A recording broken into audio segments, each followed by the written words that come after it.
Let's talk protein.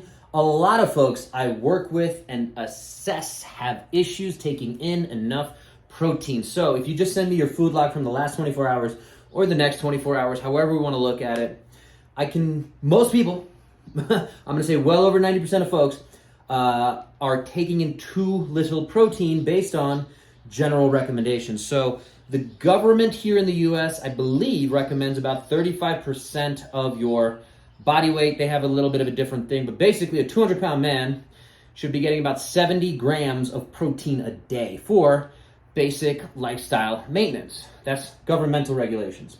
When we get into athletic, healthy, or having some kind of recovery needs, whether you're coming in from an injury or you have hormonal imbalances, things going on, so you're trying to recover, I believe the optimal number that I've seen in the research that I'm bringing in here and I've seen work for a lot of folks is 70% of your weight. So again, 200-pound man or woman, 140 grams of protein, which is a lot.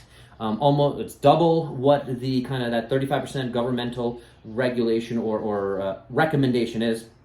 So 140 grams of protein, what does that look like really quick? Let's think about this is a single egg is 6 grams of protein. So if you have a 5-egg omelet, you've gotten 30 grams of protein. Most protein shakes, if you're doing a powder supplement, that's okay. It's not the optimal thing to be taking in, but if you're trying to get your protein numbers up, it's a good way to do it.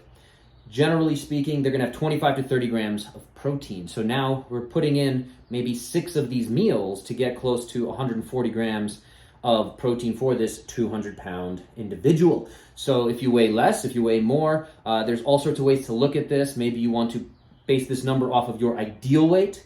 But at the end of the day, again, when you do a workout, you're breaking down muscle. We rebuild that muscle with that protein. Protein is the building block of muscle. We tend to overlook this. So you should get a personalized protein plan in place. But more likely than not, it is an excellent place to start changing your nutrition. And even if you got 150 grams of protein, the way protein works, every gram of protein is 4 calories. So that's only 600 calories. And 150 grams of protein is a lot of meat and or eggs and or fish and or other sources. Another really last bit of conversation to this is bioavailability. So when you start talking about broccoli has some protein in it, it has some.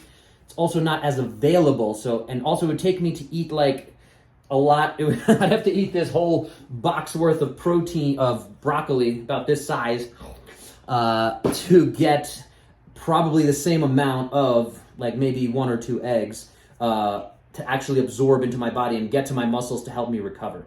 Stuff to think about, stuff to understand. If you have questions about protein, again, this is for informational purposes only. This is not a recommendation for you.